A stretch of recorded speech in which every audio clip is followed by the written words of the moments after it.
Patuloy pa rin na isinusulong ng pamahalaan ang pagpasa ng Bangsamoro Basic Law.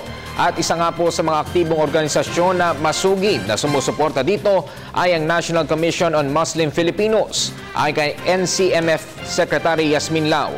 Bukod sa bilang ng mga bakwit sa Maguindanao na lumobo na sa mahigit 80,000, mahalaga umanong malaman ng publiko ang laki ng nagagastos ng pamahalaan dahil sa patuloy na labanan. Sa ginawang pagsasaliksik ng World Bank noong 2000, lumabas 20 milyong piso kada araw ang nagagasta ng gobyerno, hindi lang para sa ayudang ipinaabot sa mga mamamayang apektado ng kaguluhan, kundi maging sa pambili ng mga armas, bala at iba pang kagamitan para sa digmaan. Ng gera is civilian at umabot na ngayon ng 70,000 yung displaced, no?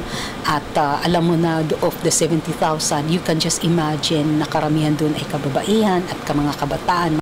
Mahirap din na ipapasa mo sa next administration na hindi gaano nila kabihasa doon sa naging proseso. At so mahalaga na sana dito sa administration na to maimpasahan natin yung implementation.